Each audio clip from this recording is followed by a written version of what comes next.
Welcome to Panel's Comic Books and More. Tonight we are joined by a very special guest. Their work in comics actually spreads past the page and into television. They've worked on such shows as Snowpiercer, Katie Keene, and Stargirl. But here tonight they're talking about their new book, Sisterhood, a story from Hyde Street, by Ghost Machine, which she is a very big part of, which we will get to for sure. Maytal Zchut. Thank you for that introduction. I appreciate it. Yeah, That was that was good. All right, I great. didn't The, fuck that the up too name bad. was perfect. Yeah. That was my biggest issue. All right, we're good. Third time's So the charm. tell us about your career with Stargirl and how you got to Stargirl, and then eventually you starting up Ghost Machine. I'm really interested to see how that transition happened from television to straight up comics production, not even just writing, but straight up production.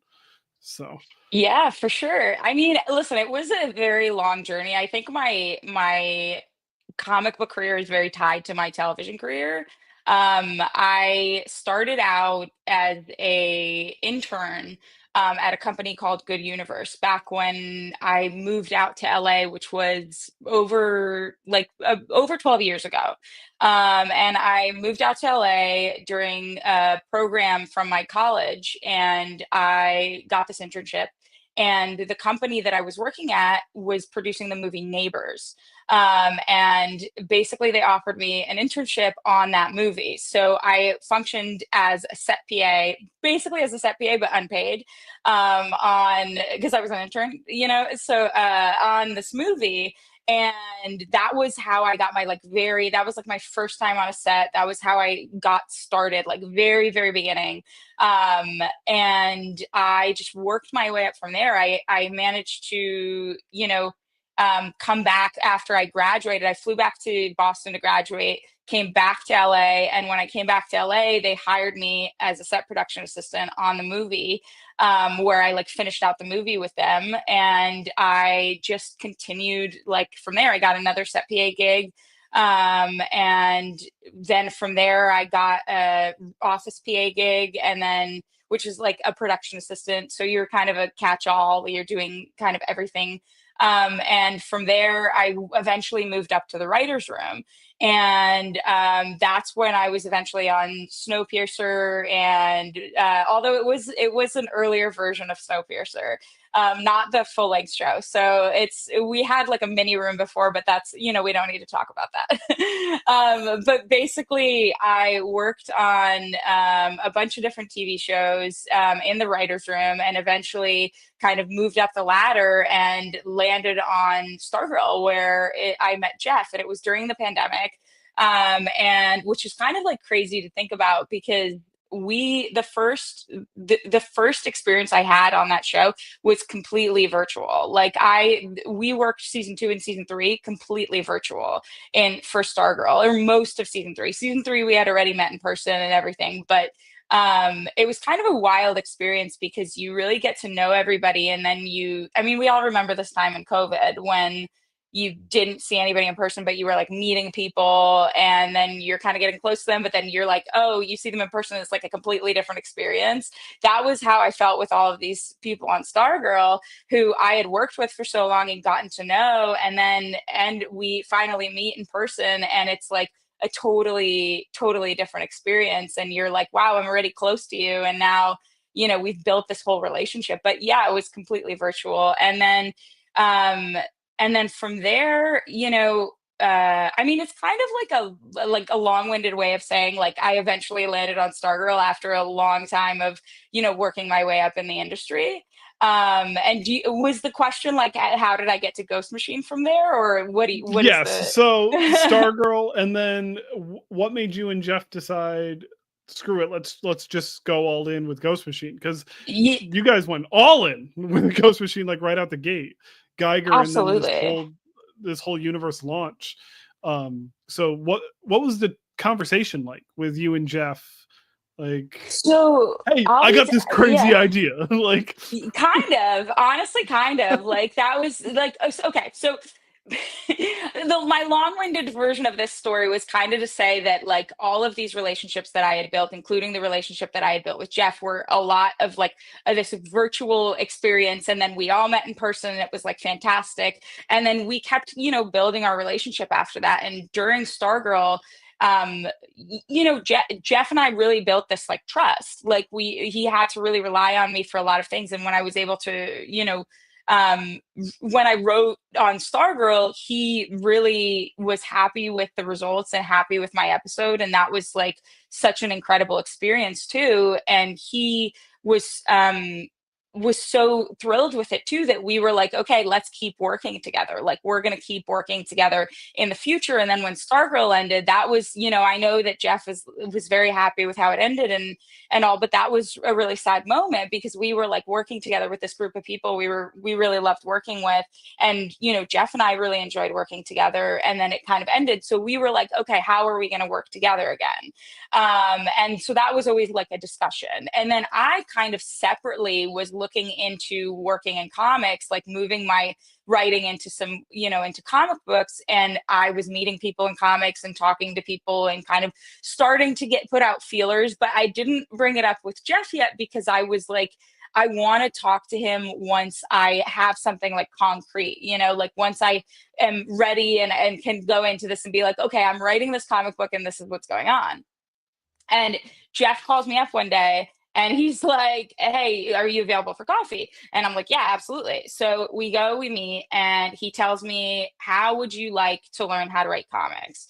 I will mentor you, and and you'll basically learn from the start The how to do this. best. Yeah, literally, like straight up. Like I know it sounds like a crazy story, but I really did not do my Oh, origin it story definitely much sounds like a crazy justice. story. But like also you have to consider that like I had been working in the television industry for over a decade, working towards this kind of stuff, working in writers rooms, working towards telling my own stories and being able to come up with my own stories and tell them and get that opportunity to do so. And it's a little different from when you're in a when you're in a television writers room and you're all working together, and it's obviously like comics is a huge collaboration, but it's you're working on someone else's story. When you're working in a writers room, often it's like the creator's story, the showrunner's story. And so I wanted this opportunity to kind of tell stories that were really personal and to me. And so that's honestly one of the reasons I was already kind of looking into like, how can I get into the comic book industry and tell other kinds of stories and learn this new medium? So it kind of like timed out. It was kind of serendipitous. Like it timed out perfectly in this way that like I had already wanted to do this, and then this incredible opportunity came along, and but one that I had built and worked on, and like a relationship that I had fostered to make sure that we could work together again in the future, because that was such a great relationship. And this was someone I had already learned so much from prior to that. Like even working on Stargirl, like I learned so much from Jeff. I mean, he is one of the most passionate people and showrunners and creatives that I have ever met. And that was the first thing I noticed when I did my interview for Stargirl. That he was so passionate about the show in a way that I had wanted to see a showrunner that passionate about something my whole career. And then I got to Stargirl and I saw that passion in him. I saw how much he wanted to tell these stories for this character that's obviously very personal to him, and it mattered so much to him, and it mattered so much to me. Like that passion is contagious. And so I, took that on. I took on a lot of that in Stargirl and working on Stargirl, which is how we kind of developed that trust and that relationship. And then, after that, when I received that call, to kind of like meet up and do you want to write comics, I was like, duh, it's a no-brainer, because like this is someone who has taught me so much in my career already. I've worked so hard to get here, and of course I want to learn from the best of the best. It's no question. And so this was before like Ghost Machine was fully unformed. Like there wasn't a Ghost Machine yet. Like it wasn't called Ghost Machine. This was just like, do you want to learn to write comics? And obviously I'm like, yeah. So then after that, once we started to like come up with, like, there was more to the idea and it started to build and there were more people involved and everything was coming together. And then when we launched in October, that was like in October in last year at New York Comic Con, that was like the whole big thing. But the process of becoming involved in it, that came basically from a conversation with Jeff after we had worked together, and that was an amazing working relationship, and we wanted to work together again. you know does that answer your question in a very That rambly does, yeah. way? in a great way. In a great way. It's pretty awesome that I didn't just fall into your lap because obviously you worked very, very hard for it.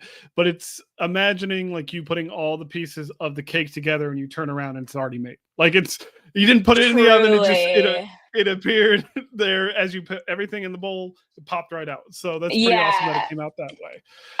I totally agree with you. I feel like sometimes I think like I am like, wow, I'm so grateful to be in this position because this was like something that I didn't, in a lot of ways, didn't even know I wanted. Like I always from day Mhm. one knew I wanted to work in TV, knew I wanted to be a writer, knew that I wanted to do all these things, and worked so hard to get to there. And like the reason for bringing up my story, from how I kind of got here, was also to point out that like that was such an amazing moment for me, like back when I started and like saw a set for the first time and was like involved in that. And I think I'm experiencing that same thing now in comics. Like it's this amazing rush and this amazing feeling of like, wow, I am doing what I want to be doing. And the fact that I get to do that, yeah, it's an absolute privilege in so many ways, like, and I'm absolutely aware of that. But I also believe in like working your ass off to get to where you are. And I do, And and yeah. you guys are approaching Ghost Machine is approaching things very, very interesting with, I mean, every book has reached what, 17 printings, 18 printings at this point. No, but really like with Geiger and with Rook and especially Hyde Street. Now in your opinion, what separates the Hyde Street stories from anything else on the shelf? Because it really is its Yeah. own kind of like mythos in a way.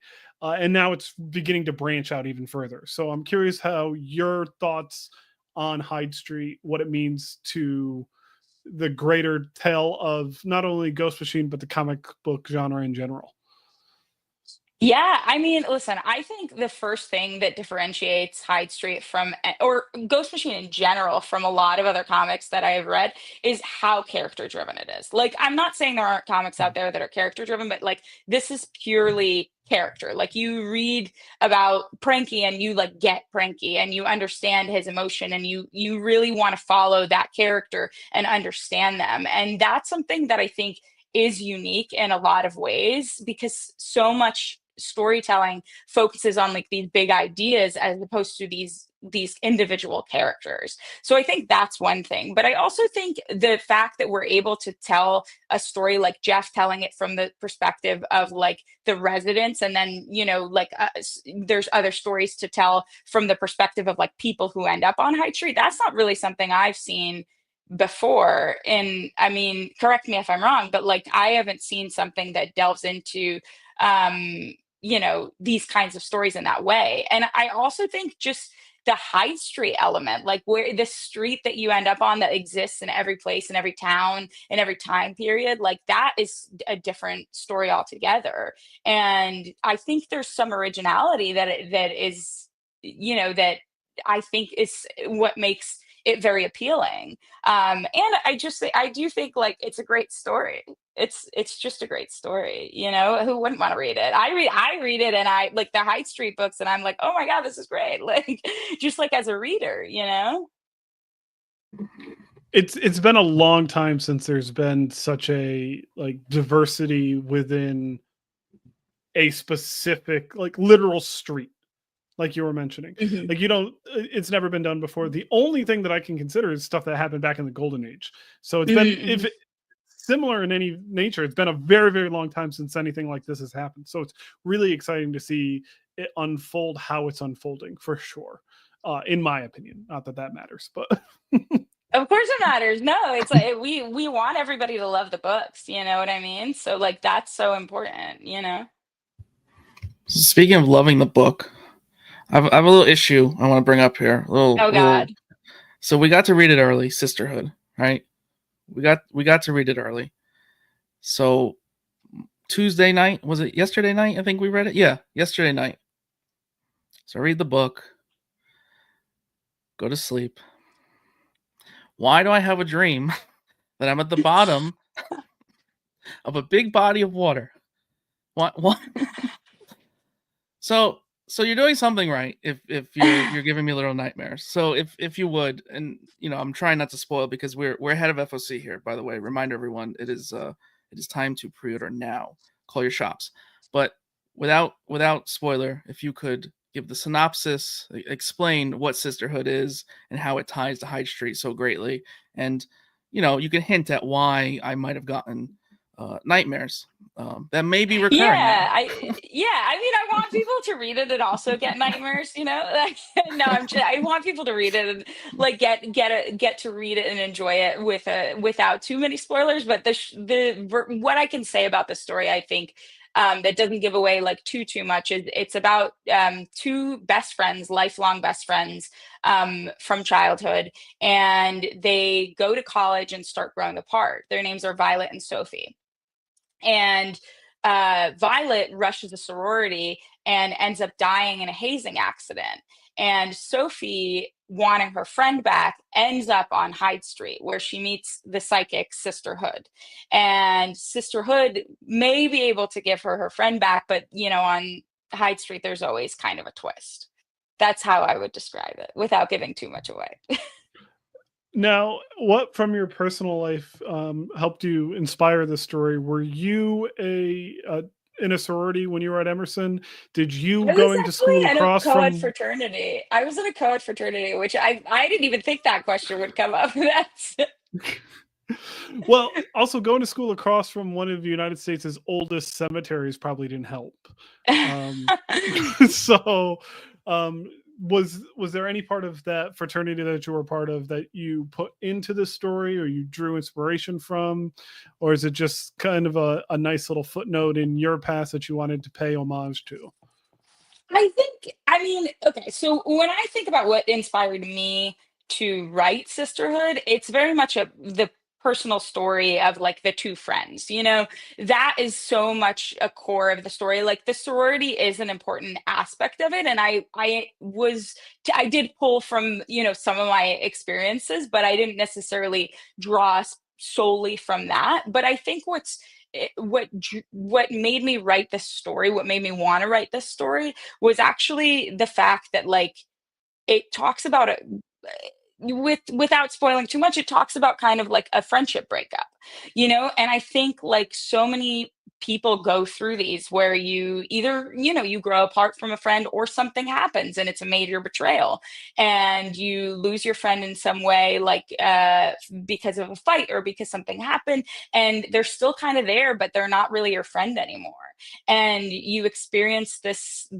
pain that we don't really, it's not that I haven't seen anything about friendships, but a lot of what you see is like relationship breakups, like dating relationships, and we don't really talk about like two friends breaking up. Like I've seen the opposite happen a lot, where the people come together who originally hated each other, but the falling apart of a friendship is such a big moment in your life if it's a friend that you've had for a decade plus, and losing friends in whatever way when you feel betrayed by them, like that's a really difficult thing to go through, and I just don't think it's talked about enough. And I think so many people, I know I've experienced it, and it comes from a very personal story to me, but I believe that a lot of people have gone through similar things for whatever reason, and I'd love to be able to share that. And I hope that it'll resonate with people in that way, because um we just don't talk about friendship that much, and it is such an important part of your life,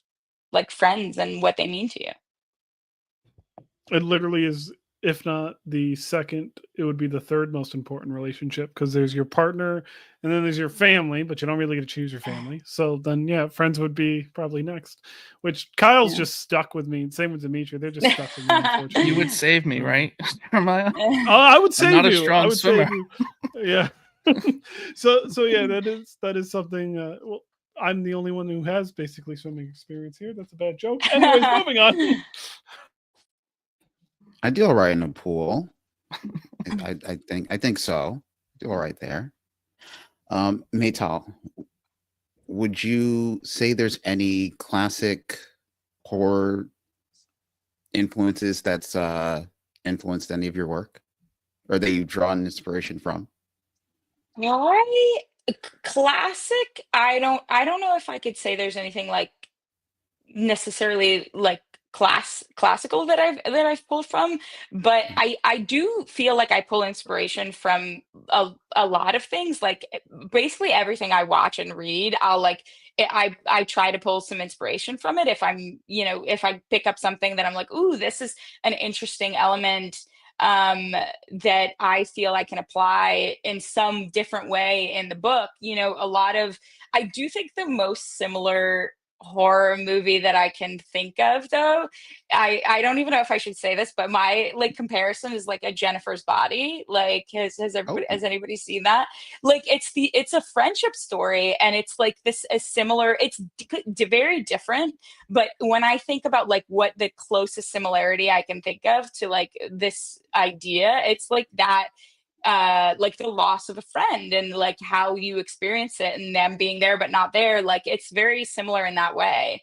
But I think I watch, like we're doing a rewatch of like Buffy, and I just like there's elements of it, like obviously it's not like I'm pulling directly from that, but like there I Mhm. watch an episode and I'm like, oh, like that's really cool, like I should consider how I can do something like that that draws the same emotion from people that they just did to me. So I learn from everything around me and all the material I read and all the material I watch.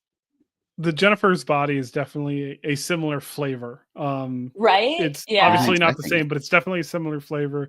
And when you just mentioned the mild Buffy influence, I can totally see that, because me and my wife just started rewatching Buffy last week.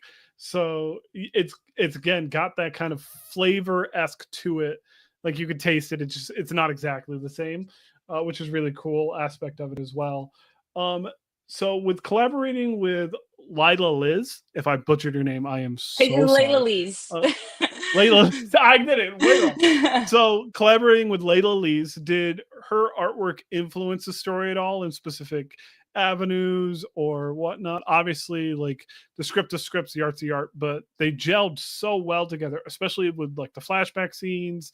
Um, what did she bring to the table that you got to utilize with it?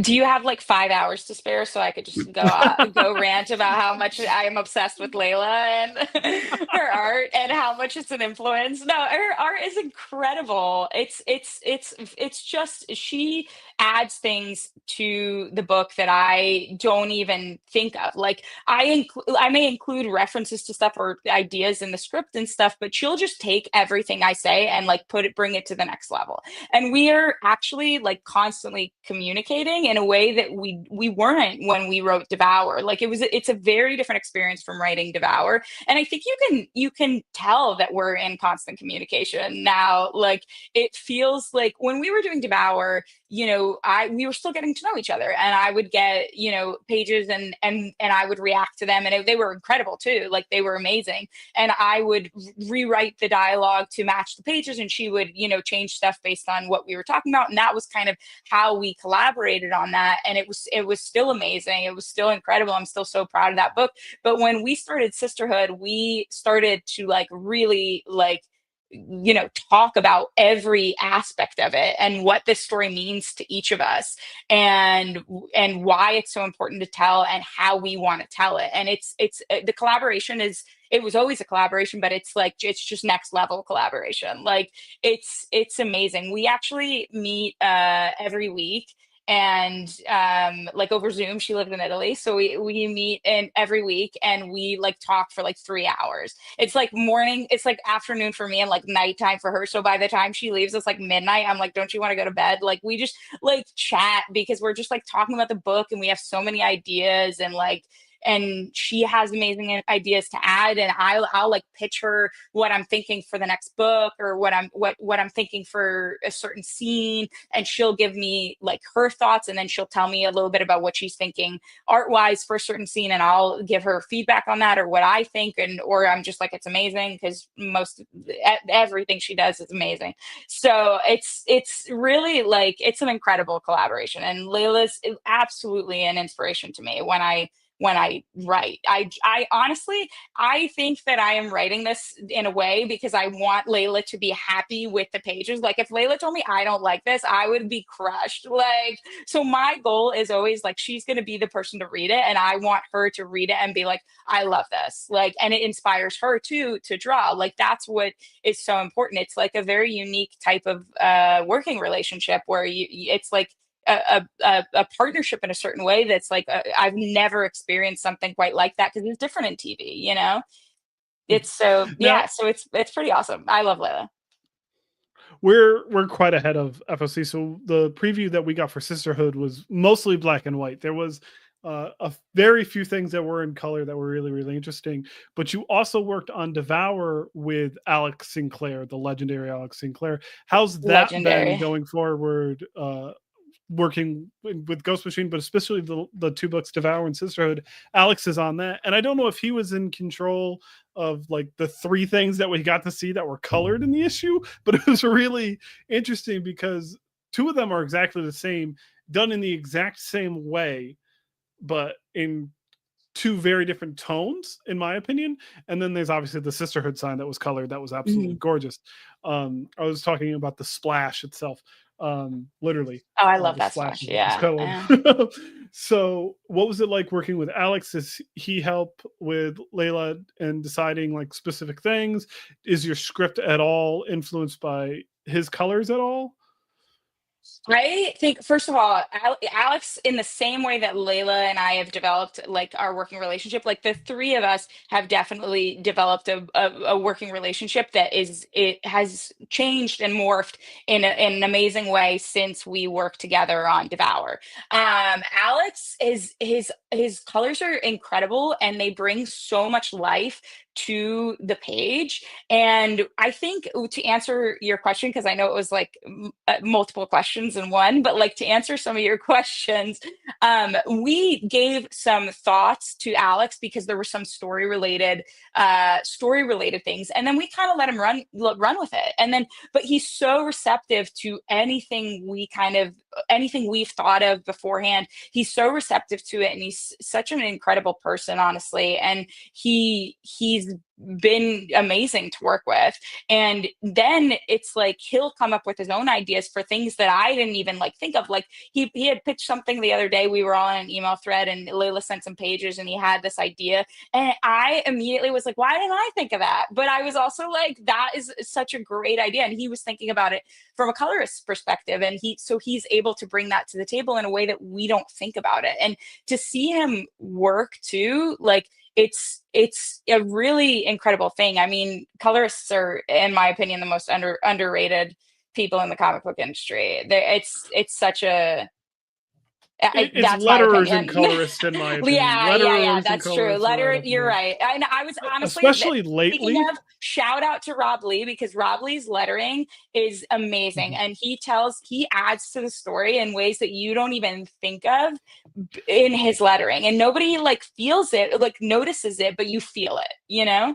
You In feel the the last few difference. years, lettering has become kind of insane. If you look at the comic book scape, like just how the lettering can draw you in and contribute to the story, or the opposite, just completely pull you out of it if the lettering isn't there. It's definitely becoming one of the higher unsung heroes of comics, which Absolutely. luckily, I mean, there's still an Eisner Award for letterers, so everyone should be trying, even though Clayton pretty much has it locked down, unfortunately. Anyways, so when it comes to Ghost Machine and everything that you've got going on with Hyde Street, how does that compare to a writer's room on a television show?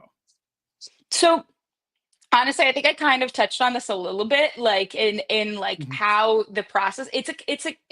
They're both a writer's room and a comic book are huge collaboration processes, but they're completely different types of collaboration. Like I think when you're in a writer's room, you're serving the showrunner's story. Like it's the showrunner's idea, and your job is to make that the best idea you possibly can. Like you pitch on that idea and you want to make it stronger. And if the showrunner has something in mind, you add to that and you go in that direction. And this is like, we're able to talk about the ideas, myself and Layla and Alex and Brian, our editor, and we're able to talk about the ideas and say like, okay, does this work for us? But it's all like all of ours. Like it's not like we're serving someone else's idea. It's like our idea, and we can kind of work on that and make it stronger and better.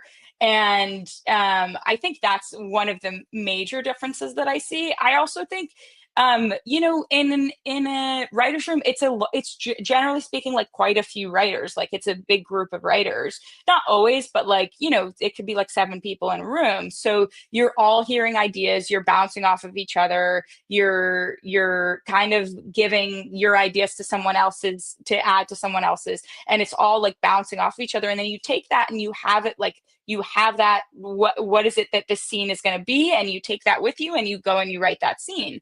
And I feel like for me at least, that experience has been totally different in comics, because I I could like talk to Layla about my ideas, and like Jeff and like Brian, and like, but it's not like I'm like, hey, what is the scene gonna be? And then we all talk about it and then I go back and write it. It's like I'm working in my own head half the time. So I think that's for me a big difference. And it's also a much more visual medium like comics, like not that obviously TV is visual, but then writing for television, like because when you're writing for a TV show, there's going to be a director on. Not that you're not describing some of the visuals, but eventually someone will come in and do a shot list or whatever and make it look pretty. I mean, a showrunner obviously has more involvement in like what that looks like, but you're kind of responsible for saying, okay, like this is kind of what it's going to look like, and this is the scene, and here's the dialogue. When you're writing for comics, you're writing like, this is what I want that shot to look like, and then you're like co-directing it with the artist. So the artist is then taking what you wrote and like making it 10 times stronger, as Layla does, but like the artist is taking it and making it even more enhanced. But you might say, I have to think of what visually makes sense for the comic book, and when you're writing for TV, you might have to think about that a little, but not to the same degree. So I think that's a big difference in my opinion. Well, that set up my next question pretty good. So, Sisterhood, I definitely could see it in a movie format or even possibly a show. So let's say you got picked up by a studio, right? Let's do some fan casting. So if you could fan cast Violet, Sophie, and Sisterhood.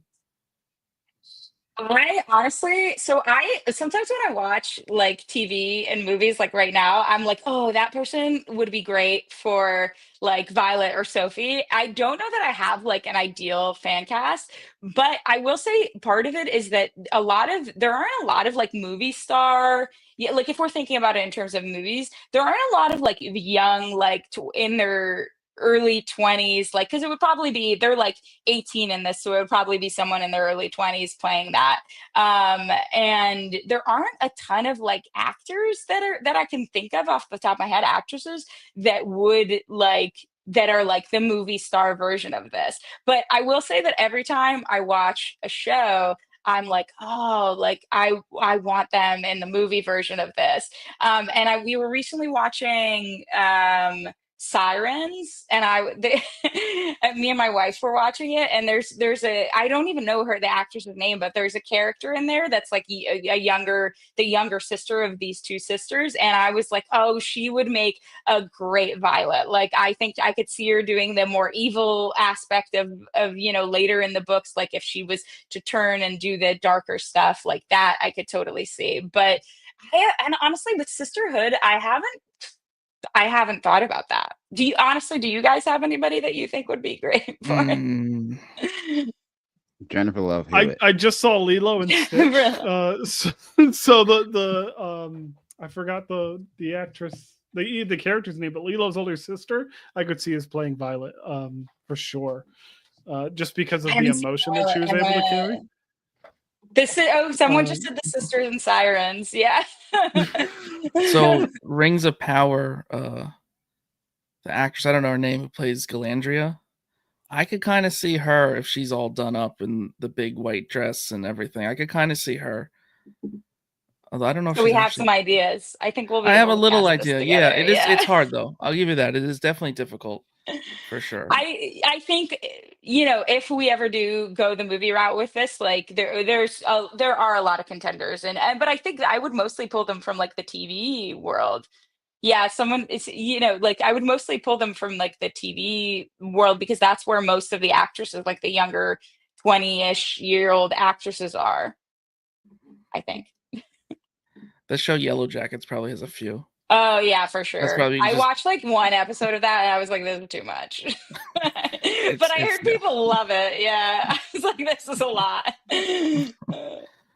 Okay, so let's shift gears just a minute, just for a minute here. We did get to read Devour. Also Awesome. in the Hyde Street. I really enjoyed Devour. That was a nice. I don't want to spoil it. I want everyone just to go pick it up. But if you could just give your little non-spoiler synopsis, it's really Absolutely. I really enjoyed that. That was a very clever, frightening thing that I still probably would partake in like willingly. Yeah, I know. But you didn't have nightmares about that. So yeah. No, that was more like, oh, that's You cool. were I'll like, do oh that. no. Yeah, that was cool with that one. Yeah. Okay, so a short synopsis for Devour. So that doesn't spoil too much. Yeah. So Devour is a story about a young woman who is getting ready for her wedding, getting ready to get married, I guess. And her mom and her grandma are putting tons of pressure on her to lose weight. And her mom and her grandma are like unhealthily skinny and you don't exactly know why. And then at some point in the story, we meet a character named Miss Goodbody on Hyde Street who is selling this product called Devour, which promises to make you thin and beautiful, and all you need is one. And that is kind of the general premise without spoiling anything. I like it. That works. I think also, like I've talked so much about Devour. I haven't. These are all by the way. Yeah, I mean I guess we're safe too. I mean, it came out when came out a few October. months. Okay, so it's October, safe yeah. to we're safe to spoil. I would take the pill. I don't care what it does. I think Devour is such an interesting story to me because it really talks about this issue that a lot of people face where you associate like thinness with what you have to do and with beauty. I even when I was pitching the story, I said thin and beautiful, like that is kind of the thing where we see it synonymous with beauty, and that's what our society kind of pushes on us, is like you all have to be thin, you all have to look a certain way. If you're not thin, you're not, something's wrong with you or whatever. And like that's kind of what I feel has been pushed on so many people, myself included. And there's like this diet culture and diet mentality, which I think ties into it a lot. And it passes on like basically generationally in my mind. Like we teach the kids of the next generation, like this is what you need to look like through their families or through social media or through TV and movies. Like that's what the information that we are receiving, like you need to look a certain way, especially for like an event like a wedding. So that's why I think is, without like spoiling too much, I think that is kind of the core of that, or the heart of that. Jeremiah, why don't you hit us with a nice, fun "Would you rather" question? We always try and do one. I don't know if it's nice or fun. So, Maytal, would you rather have the hunger parasite from Devour join the covenant of the Sisterhood, or never read a comic again? So first of all, we just spoiled the book because which we said we Yeah, weren't going to spoil. So we yeah, we did. we Oh, just we did did it. it. Yeah, We did it. we just did it. I could have said so much more. No, I'm just kidding. It kind of depends what is the agreement I'm making with Sisterhood, right? Like, what am I getting? What's the trade? Like, am I like bringing? Because I don't know. Like, it depends, I guess. Like, who am I bringing back, right? Well, Like, you would know best. If anyone would know, you would know best. Honestly, So- as messed up as it is, I'm with Kyle. I like think part of me would be like, yeah, I'll take the parasite. Like, Yeah, and I'm let's just like, say spoiler what warning. the hell? Yeah, Because like you could eat as much as you want. you can eat as much as you want. Like, this is What? terrible. I have learned nothing from writing that book. That's what we just figured out. No, I as much like I really don't want to be the person who's like, yes, like that's the right thing to do, because I don't think it is. But like, given only those choices, I might choose it. I mean, comics are too important not to read comics. So Yeah, you're gonna exactly. have to do one That or was the other. never on the table. That was never. What am I gonna do? I would have to quit my career. Never read a comic again. I don't know what the comics are, but here I am. Like. Are there any projects you'd like to tease? And you hear first. I honestly, I'm not quite yet. I think there are some things that we're thinking about within Ghost Machine for myself and for the future and for Sisterhood and for all of these stories and for a future Hyde Street Story. What I will say though is that Layla and I will be working together again, because as you know, she signed an exclusive deal with Ghost Machine, so we're planning on creating many books together moving forward. But I don't really have anything to like tease quite yet. All right. You know where we are. I'll text you, drop the gas. And so we can get those updates. Where can people follow you for more information about the stuff that's coming out, with either just your personal stuff or Ghost Machine, this, that, and the other? Sure. So first of all, I would say follow Ghost Machine Pro on Instagram at Ghost Machine Pro. But for me, if you want to follow me personally, I'm at Zchut, which is spelled at MZCHUT, and that's my Instagram handle. And that's where you'll be posting all your updates and whatnot. Yes, I'm going to be updating on Sisterhood. I'm not even going to lie, I'm not the best at posting, but I am going to be posting about Sisterhood and all upcoming books. Like, I want to make sure I'm telling everybody when all of those are coming out, and all the stuff is on Ghost Machine's Instagram, and then I will be reposting and posting new stuff as it comes. And you should also follow Layla. She's going to post stuff too. Yeah. Well, you're going to get a lot of collaboration invites and tags and very soon. All right. So for the last little bit here, I want to kind of give you an open floor of remind us the FOC, remind us the release date, any final thoughts, anything you want to tell us about Sisterhood that you can, because obviously being before FOC, it is a dance around spoilers. Like, we want to just praise it so much, but we can only do so much praising without saying like this was cool and that was cool. And it's like, wait a minute, what was that? Like Kyle having a nightmare. Like, that's the best I can do right now. So we'll give you the floor. So it'll be your fault if you spoil anything. That's true. That's fair. That's a good way to do it. So FOC, I believe, is June 9th, and then the release date is July 2nd.